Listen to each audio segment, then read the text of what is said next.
Hey everybody, welcome to the Journey Church podcast. Really glad that you can join us from wherever you're watching or listening from. We're here today with a new friend to Journey Church, Mac Lake. Mac has been coaching us as a staff and influencing our church in some leadership development and discipleship for the last 5 years now, almost 5 years now. And so has a really big footprint of impact here. Also here with Katie, who gives direction to Journey Kids for all of Journey and also leadership development for us as well. And today, what we're going to talk about is parenting and grandparenting, which I don't know if we're excited. We're there, right? I'm probably closer than I want to be, and you are there, right? And so we're going to talk about parenting and grandparenting and just what it looks like to be intentional in those areas of life that obviously mean a lot to all of us. And so we're going to talk about just some things we can learn from Mac and what he's done as an intentional dad, as an intentional grandparent, and is doing currently even today. And so,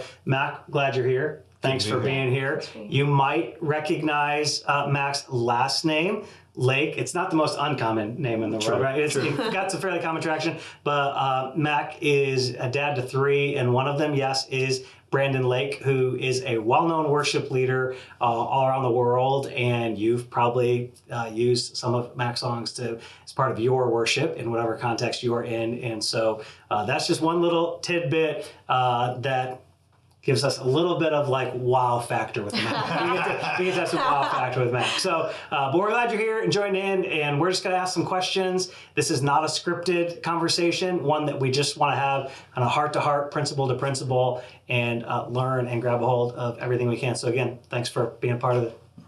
Yeah, and just super inspired by just your journey and stories and following you on Instagram and different platforms of just how intentional that you are.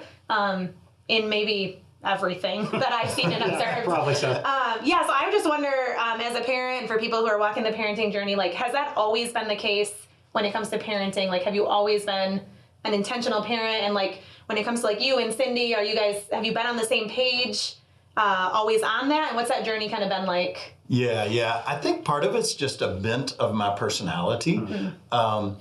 I tease sometimes and say, hey, what looks like intentionality sometimes with my grandkids, it's me trying to have fun or not be bored. And so they'll come over, and so I'll plan something that a fun game to do or something like that I know I will enjoy. It's smart. Yeah. That's good intentionality right there. Yeah. So it's intentional for the wrong reason, but no, it's intentional for the right reason too. I love having fun with my grandkids. And so one of my, and it was the same with my kids, one of my goals is to put a smile on their face every time I'm with them. Mm-hmm. So if I can make them smile in some way by doing something big or small, that's a win to me. Because I want to be a dad and a granddad that my kids and grandkids enjoy being around. Yeah. And so to do that, I have to know what makes them happy and those sort of things, and try to create an environment when they're there that they enjoy. And this is terrible, but it's true. So with my grandkids, I love it when they cry, when they have to leave our house. That's a win. I don't want to leave Pop's house. That's a win, yeah. That's a win. Yes. So was it like that with your kids growing up then too? Like, did they always want to be around you all the time? Bree, yes. Jordan, yes. Brandon, no. Brandon, it was so social. And so, we were very intentional. So what we would do is we would buy certain toys. We didn't have any money, we were in ministry. We were gifted a house in this neighborhood that was really nice. A guy said, hey, if you're going to minister in this neighborhood, you need to live in this neighborhood. So he gave us a house at a ridiculously low price that allowed us to live in this neighborhood. So what happened, our neighbors all had money, we did not. So our neighbors had jet skis and boats and motorcycles. We didn't have that. Yeah. So I would get a $79 foosball table from Walmart and put it up in, trying to draw kids to our house. And it worked to a degree. But Brandon was so social. He just loved being around, other kids he thought that was a big deal being at their house. So one time, my boys loved baseball. So I called the high school football coach because they had got some new sod. And I said, hey, if you have any leftover sod, let me know. And they did. They had some. And so we sodded our backyard, and we took, because it was just dirt, and we took sand that he had left over, and I built a mound and a track, and I built a baseball field in our backyard. Oh my word! We lived That's John's dream. That was my childhood dream. All the kids showed up at our house because I had the bases, the dirt path, a warning track, all of that, and it was just a dream for these kids. Yeah. We lived on the Harvest Street, so we called it Harvest Stadium. And there'd be 20, 30 kids come over and play baseball in our backyard. Wow. And so I tried hard, but even then Brandon would go, I'm going to go down to Mike's and play. Yeah. Yeah. When you think about like those little statements, every time I'm with my kids, I want to make them smile. Yeah. How did values like that start and evolve over time as a parent for you? One is when I went to Bible college and seminary, I was very blessed in that both required me to take a family ministry class. Not family ministry, but a how to minister to your own family. Okay. So you had to take a class on family. Okay. So you learned how to be a husband, you learned how to be a dad, a mom, you learned how to raise a healthy family. And so I think a lot of those principles were bred into me in my early 20s because I was reading these books by James Dobson, King Gangle, all these other guys who've written on this stuff. Yeah. And so I read multiple books on the topic. And so when it came time to get married and then begin to have children, I think there was a foundation because of the education. And it's something I would love to see more parents do. You get a job, being a doctor or whatever, you have to go to school and get educated to step into that role. Mm-hmm. Parenting is more than a full-time job. Yeah. Mm-hmm. It's years of your life, yet there's no education required. And so I was blessed enough to have, in a sense, an education before stepping into it. And so I wish more parents would go, hey, to lay a foundation, let's get an education. Let's read some books together. Mm-hmm. Cindy and I were very intentional about that. Before we had our first child, we probably read 5 parenting books before we even had our first. And so just laying that foundation, I think, was a big help. Mm-hmm. And was Cindy always on that same page? Or Yeah. Yeah. Oh, her passion from the day I met her was to be a mom. Yeah. And so that's part of our story. And I think this is what brings a greater appreciation for our children is we got pregnant 4 times early in our marriage in the first several years, and we lost all 4. And so then we had Brandon in 1990, and then we lost 2 more. And so the doctors told us, hey, you guys need to stop trying. 6 miscarriages, that's a lot. Yeah. You're blessed, you've got the one, be happy with that. And I was preaching at the time through the book of, or studying to preach through the book of Joshua. And I hit chapter 3 where the people of Israel stepped into the Jordan River and it backed up and they crossed into the promised land. And I was studying that and I told Cindy, I said, I know the doctor said, don't try again, but let's take a step of faith and let's try again and see if we can have another child. And if it's a boy or a girl, we'll name that child Jordan. So, it was several months later, I was preaching through that series and I told our congregation that story. And I said, and Cindy's pregnant, so please pray for Jordan. Yeah. So everybody prayed for Jordan Wow. long before he cool. was born. Yeah. And then after that, Cindy was like, I want a curly-headed girl. And she started praying. And so we had another. And so I think for us, children are a very special, precious gift because we almost didn't have any. Yeah. And so it really makes you value it. Yeah, absolutely. And is Bree a curly-headed girl? She is, yes. Okay, all right. Curly-headed girl, okay. yes. Wow, okay. That's amazing. That's Yeah. great. Yeah, that's really good. That's really good. Mac, I wonder a little bit, something I don't know about you is your childhood. And I'm a little curious, like how did your childhood and or Cindy's impact some of that intentionality and what you dreamed about as you did start having kids? Yeah, great question. I grew up in West Virginia. Mom and dad, very strong believers, very strong marriage, dedicated to church. So I watched this godly model growing up. It was the older generation, so they weren't, affectionate and all that sort of stuff. But I knew they loved me, and there was just a consistency that I watched as I grew up. And Dad, while he didn't play with me a lot, he would some, but he watched me. As I look back, I go, okay, he watched me and he would feed me things. So like basketball was my big deal. So he bought me Jerry West book, Basketball My Way, gave that to me. He would take me to the college basketball games so I could, watch those. He was constantly telling me, you can do anything, buddy, and he would take Norman Vincent Peale they used to mail out these little sermons, little pamphlets, and they always had the best titles of his sermons, how to have friends and things like that, And I was 13 years old. Dad would take those little sermon pamphlets and put them on my nightstand. Never told me to read it. He just put it on my nightstand. And I'd look at it and I go, wow, that sounds really interesting. So I would read those sermons, and usually they were built around one verse. And so those verses started getting in my soul. So Dad was very intentional about feeding my faith and feeding my dreams.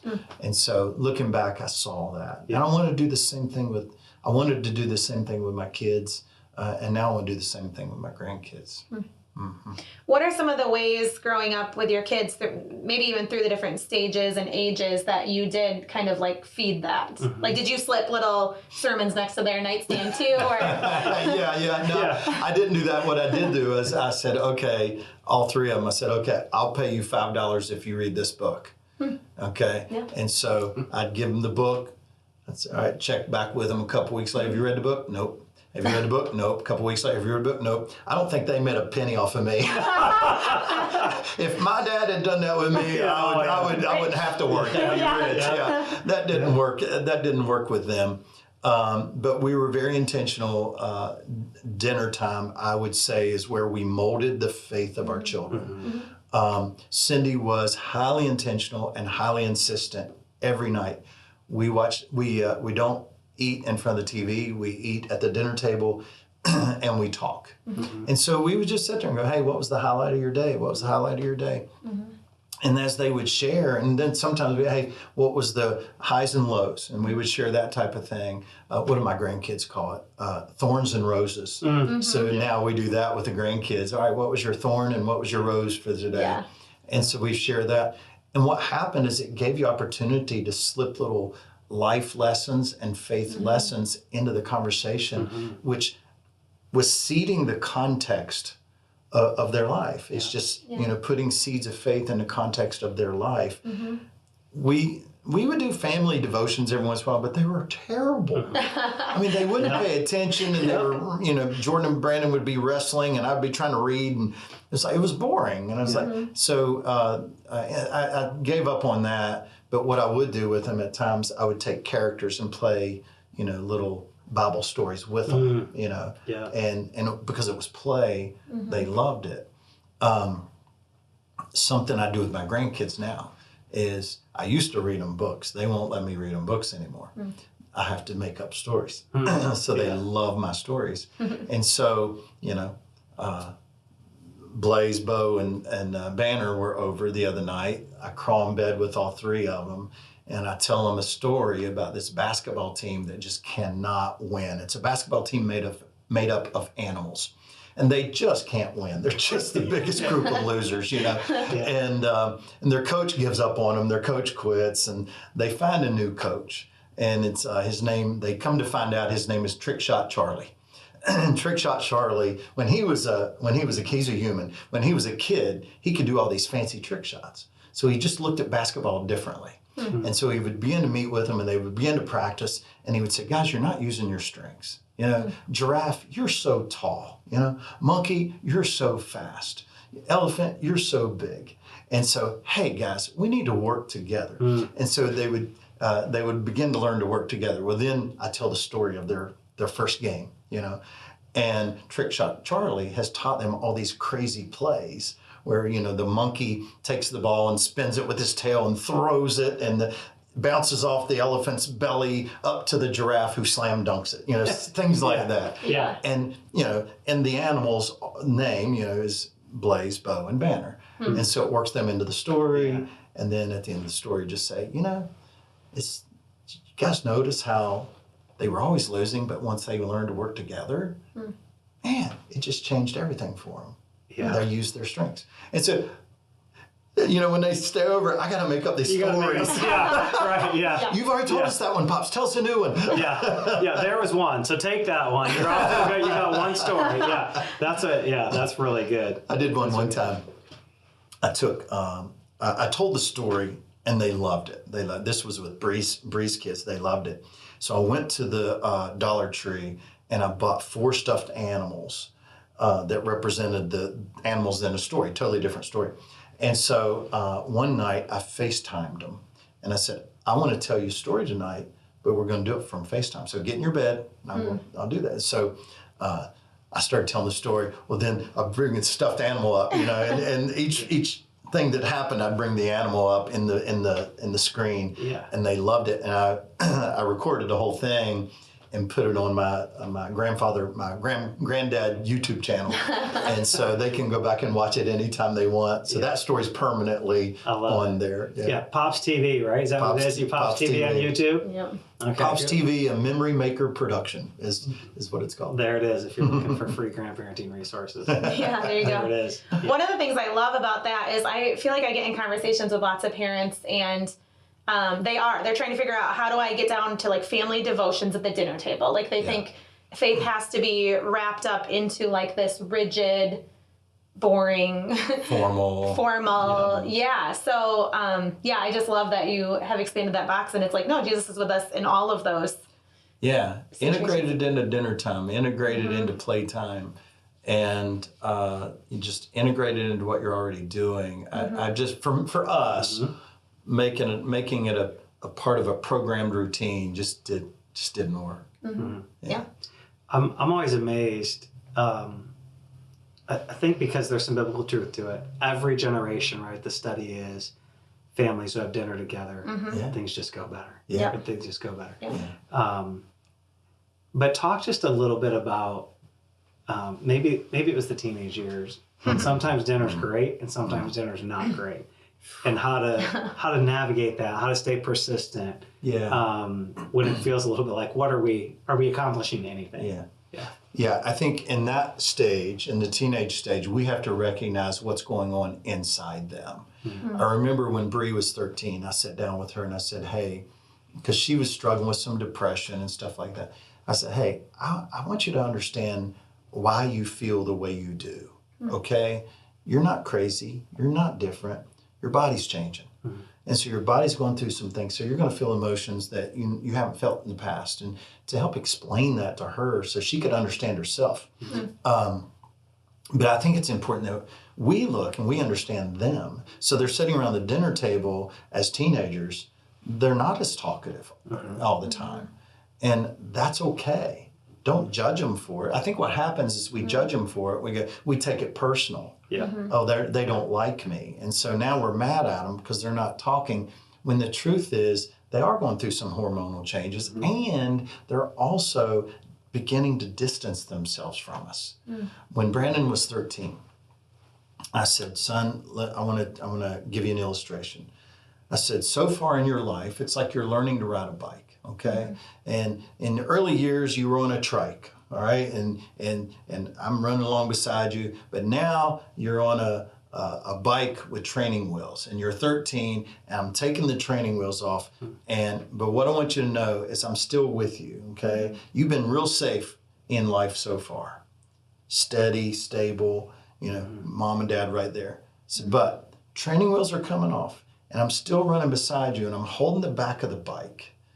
But over the next couple of years, I'm going to gradually let go because my goal is not to control you. My goal is to teach you how to be an adult. And if I don't let go and I try to control you, it's going to hurt you from learning to be an adult. And I explained it to him in his language he could understand. And so just begin, he would, 13, more like 14, 15, hey, what's my curfew? I'm not going to tell you your curfew. I'll tell you if you're out of, if I feel like, hey, you're disrupting the culture of our home. You're not allowed to disrupt the culture of our home. But I'm not going to put a rule on you. I want you to make that decision. Now, if he starts coming in at midnight every night, 1 o'clock as a 15-year-old, hey, let's talk about this. I don't think that's a wise decision, and you're disrupting the culture of our home. And so you need to understand why, that I want you to dial this back. And those sort of things. So we really tried to help them make decisions as teenagers and didn't try to force their decisions. We wanted them to make independent decisions. Because you want to raise kids that are independent of you, not growing up dependent on you their whole life. And that sort of thing. I want to jump on that just for a second. I want to ask a question based on kind of where I am in parenting. And my kids are 20. I have twin daughters that are 20, so they're in college. Katie's a lot younger, and so has a lot younger kids, and so different season. One of the things I've grappled with is we do live in a culture that really values independence. I'm trying to help my girls be independent, right? Like they're in this stage. How do you think we as parents navigate this dynamic of helping our kids be independent of us, but dependent on God?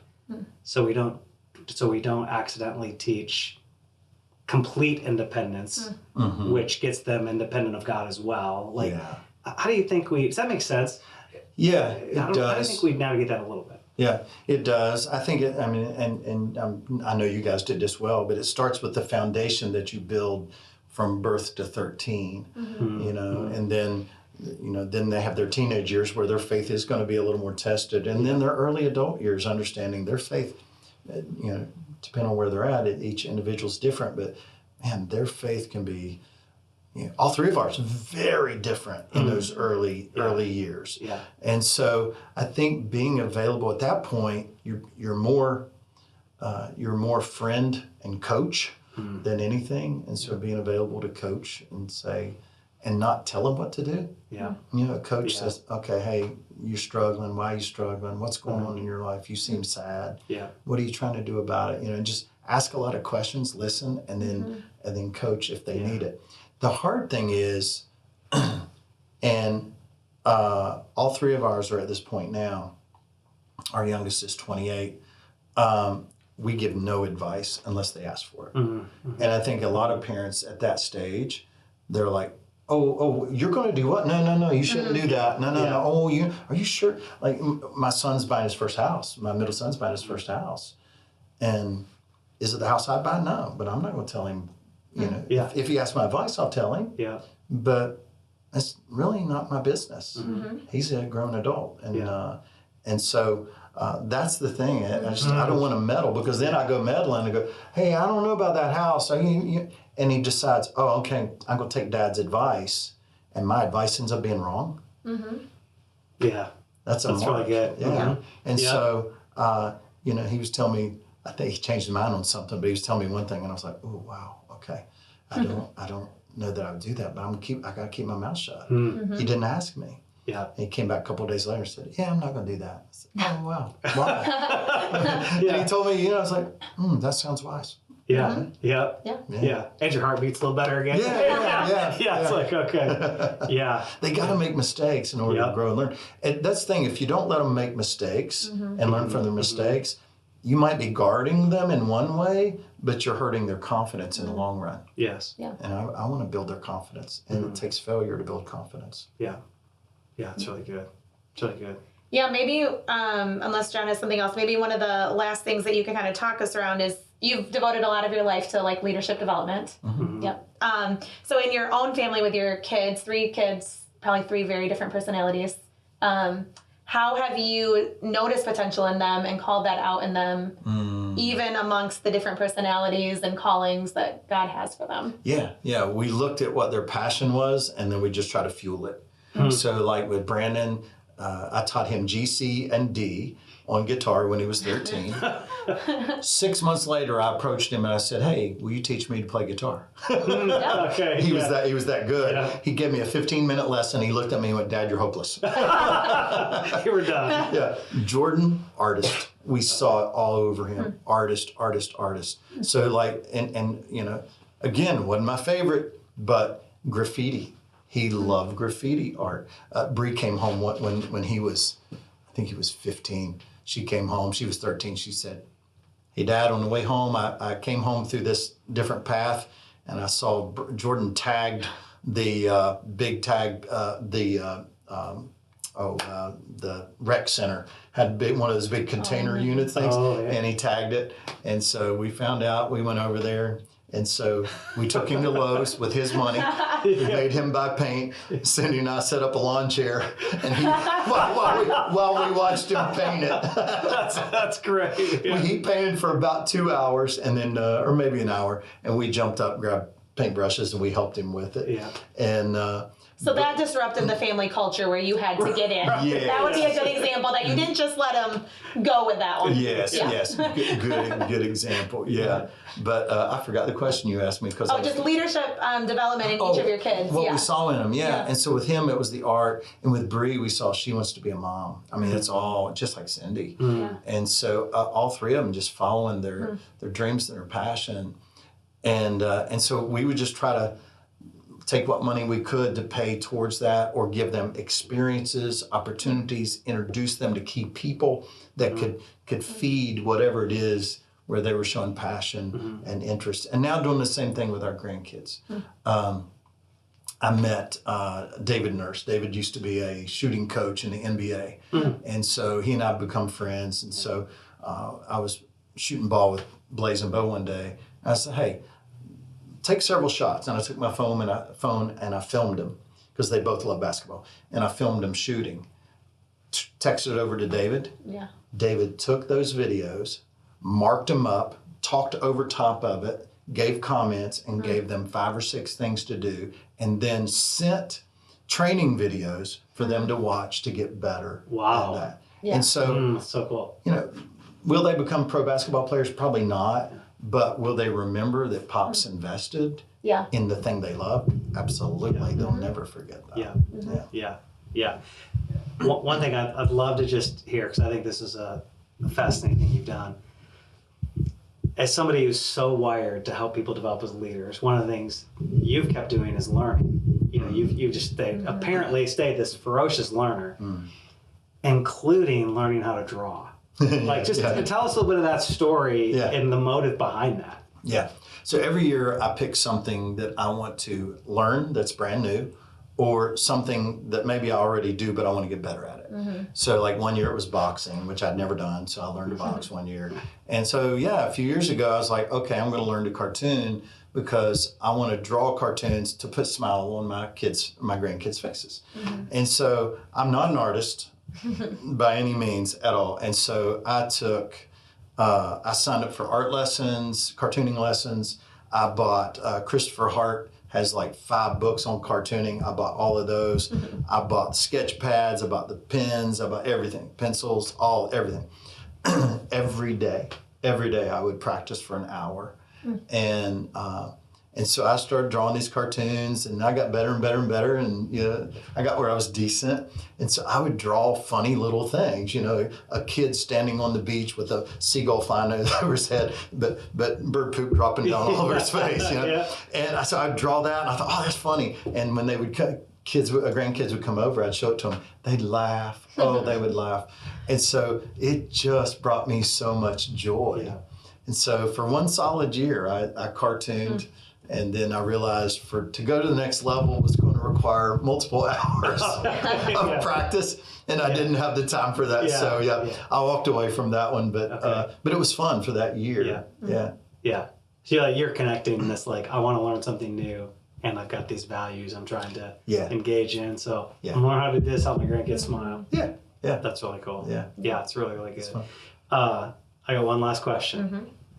Right now, best 2 or 3 books you'd encourage parents or grandparents to read? Wow. Didn't give him any preference. I say, can he choose his own? Yeah, absolutely. You can choose your own. Yeah, you can choose your own book. Yeah. You know, leading yourself. That is mine. You know, I don't know of a book on. I'm sure there are books on grandparenting. Yeah. But and any book I would mention would be old school. Yeah. yeah. James Dobson. Yeah, right. You know, that's so what far we. back. Yeah. So far back. Yeah. I haven't read anything on parenting in years. We survived that, and it's like, yeah. I'm done with that. Yeah. So I haven't studied on that any further, but you know, I would say so there was a couple. This guy approached me one Sunday morning. I'd never seen him before. He approached me in the hall at Seacoast. This was years ago, and he introduced himself, named Josh Walters. And said, nice to meet you. I said, where do you live? He said, just moved to Charleston. Really? What brought you to Charleston? And he said, you. I said, me? He said, yeah. He said, can we go to coffee and I'll tell you? I went, okay. So go to coffee, come find out. This guy was in ministry. His wife had an affair on him. Church fired him. Marriage was a disaster. And her mother told them about me and Cindy for some reason. And so he decided we're moving to Charleston. So the two of them moved to Charleston. And he looked at me at that coffee and said, I will cut your grass. I will wash your car. I will do anything to be near you. Just, I need help. I want to restore my marriage. And my mother-in-law says, you guys have a great marriage. So I started meeting with him on a regular basis, started meeting with them, and God restored their marriage. They've written a book called First Marriage, Second Chance. Josh and Katie Walters. Just came out last year. And phenomenal couple. Yeah. And so what I would tell parents is the best book you can read on parenting would be a book on marriage. That's good. Because if you don't have a good marriage, your parenting is going to suffer. And I think something they don't realize, a lot of parents don't realize, as you're raising your kids, you're teaching your kids how to be a mom and a dad. Yeah. You're teaching them how to be a husband and a wife. Yes. Yes. And so today I look at my 3 kids. I don't tell them this, but I know this in my head and I think it. I'm teaching my kids how to be a granddad. And Cindy's teaching Bree how to be a grandmama. Yeah. We don't tell them, Right. but they're watching it, they're catching it. Yeah. And so I think if you really say, hey, let's make our marriage work. Let's read and educate ourselves on how to have a great marriage. Yeah. You'll see your parenting improve. Yeah. For sure. That's rich. That's really good. Mm-hmm. Yeah, that's really, really good. Josh Walters is a great communicator. And doesn't he have like 6 kids now? They have 7. 7 kids. Yeah, I heard just a little bit of their story. That's fascinating. Yeah, that's great. So Mac, thank you. Thank you for Thank you. being a part of this You're welcome. and everything else you invest in a journey over a couple-day window. Really grateful. been a joy. Really grateful. Been a joy. So hope this is helpful for you wherever you found this. To listen or watch, share it with somebody who might find it helpful as well. Grateful for you being willing to listen, and we'll hopefully see you soon. Thanks, everybody. Thanks.